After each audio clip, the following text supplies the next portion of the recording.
Seduction is a high form of power because you make people feel pleasure. You make them feel excited or interested in you, and then their resistance to your ideas slowly lowers, and you have the ability to influence them and to move them in the direction that you want. If you yell at them, like we were talking about your child, and you tell them, do this, do that, they resent it, and for good reason.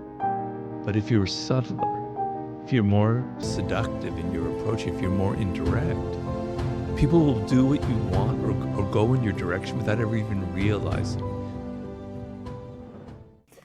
You really want to be able to also judge their character.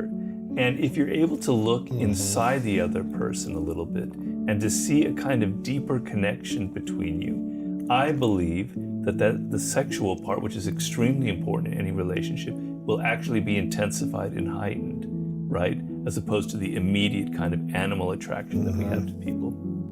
So if you deepen your connection to that person and love is involved, where you actually feel a vulnerability to them and this kind of back and forth electrical charge, I think the physical component, the value of it increases. Right. So that's the number one mistake people make, In the traditionally, and things have changed, it was the woman who had more to lose by becoming pregnant, who tried to keep the sex at bay for at least several weeks or months or longer, and that's kind of been lost. But yeah, I think the fact that the falling in love process generally takes time, right?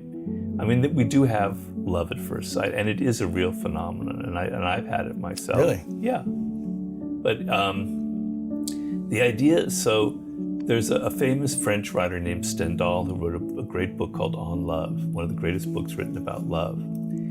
It was in the early 19th century. And he compared to falling in love to what he called crystallization. And it's based on this thing where you would throw a piece of wood into this mine in Germany somewhere at Salzburg, and then you would pull it out like a week later and it would be filled with all of these brilliant crystals. And he compared that to the process of falling in love. The person is just who they are. They're like a trunk of a tree.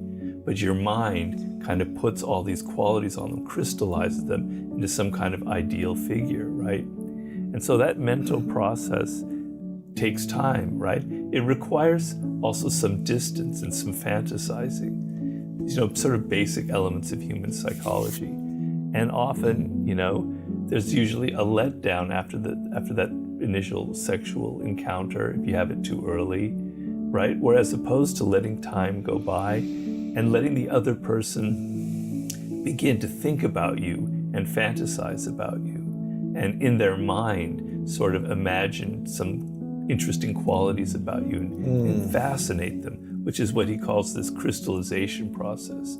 I mean, literally think of it that way, that you're having in their mind, they're kind of forming this sort of ideal crystalled image of you, right? And it takes time, and it takes some absence.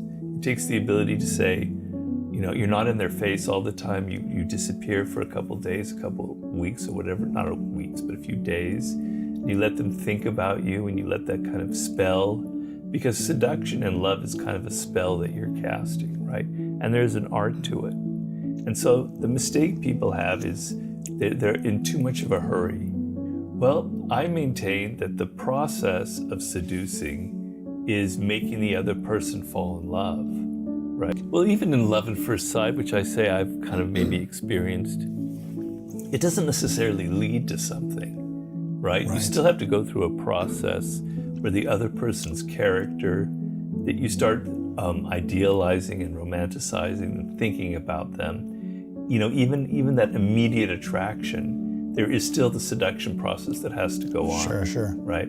And so, I try in the Art of Seduction, I make the point that political seduction, marketing seduction, social seductions, because in your office you're continually seducing, it's the same process, and it's getting the other person to think about you and getting them to fall in love with your product, with your idea, with your political platform or whatever it is. And that process of internalizing that other person, of having their presence, their spirit or whatever, inside you, inhabit you, and you're thinking about them a lot, is a process of falling in love, right? So it doesn't mean that there aren't seductions where you're seducing the other person and then it's over after a month, right? It doesn't necessarily mean that it's going to lead to a relationship. But I separate seduction from just having sex. Yes. So if you go to a bar and you pick up a woman in the bar and that night you go back to your place and you have sex, that's not seduction, right? Because we are psychological creatures, right? We're not animals.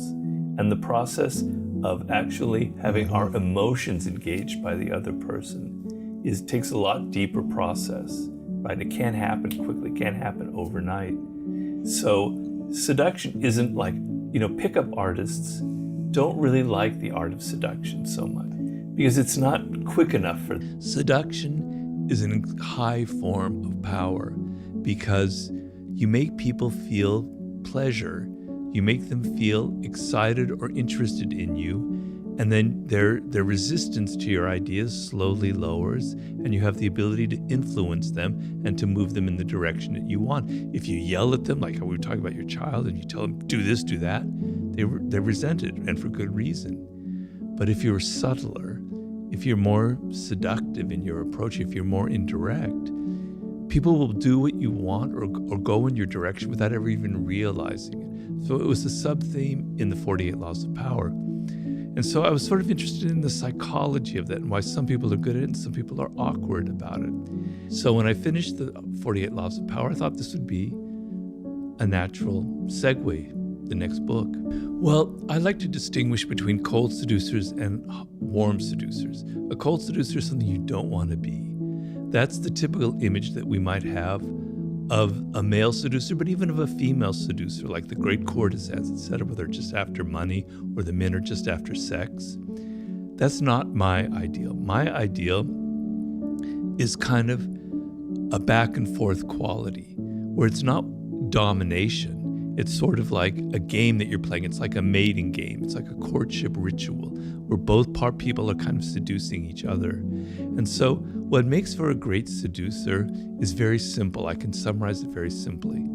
You are outer directed. So when you meet somebody for the first time or you're on a date or whatever it is, you're not having that internal monologue going, does she like me or does he like me? Am I dressed well? Am I saying stupid things? What can I do to impress them? No. You turn it off and you're outer directed and you're listening to them and you're entering their spirit and you're hearing them say things that give you idea of what they're missing in life, of what they want, of what their needs are, of what makes them an individual.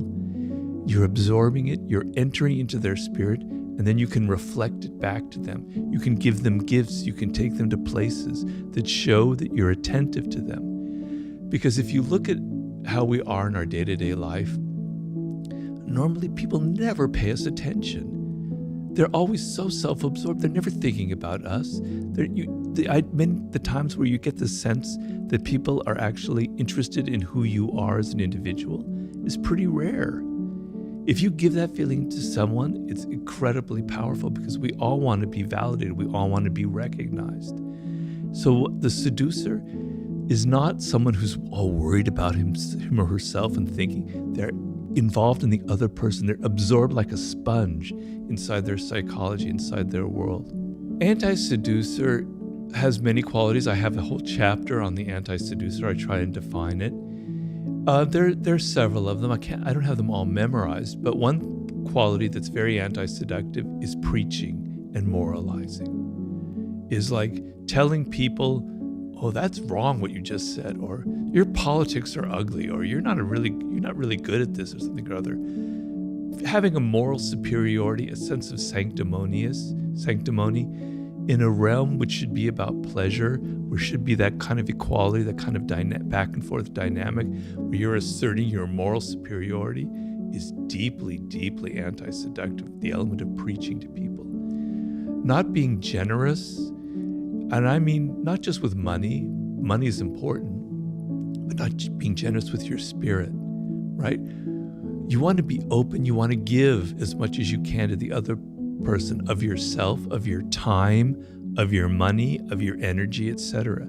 So being all kind of crimped and I don't want to give, I don't want to spend money, I want to take you to the cheap place to eat, I don't want to give you much time is very, very anti-seductive. It is anti-seductive. Now, there is a part of weakness that is seductive. So I would say vulnerability is seductive, but insecurity is anti-seductive. And there's a big difference.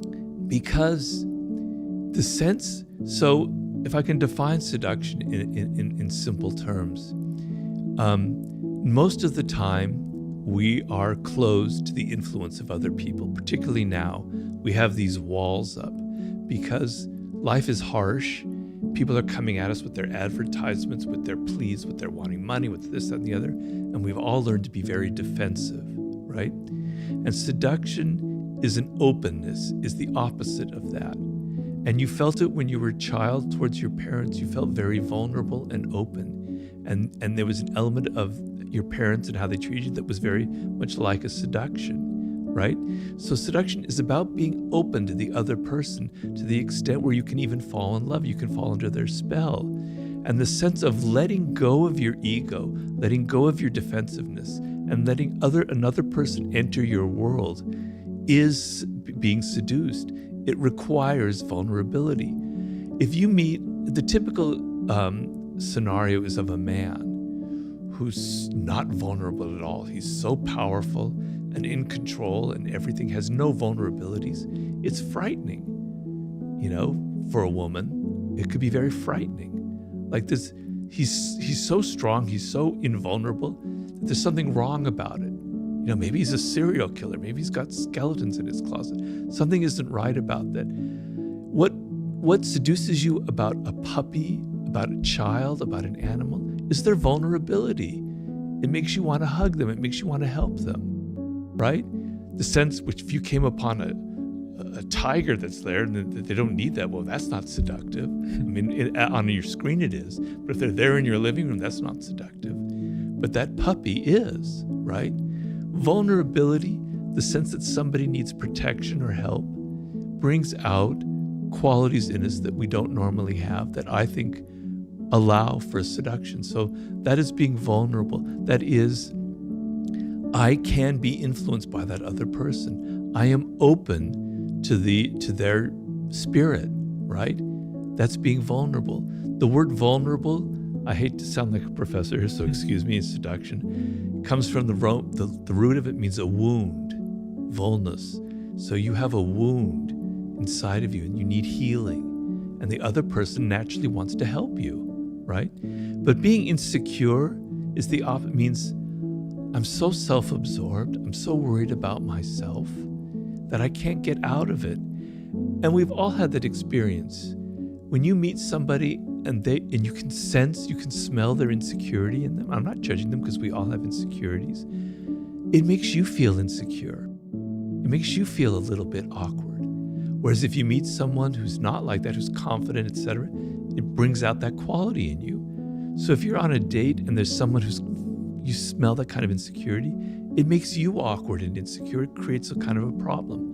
Well, the thing is, okay, there are several things.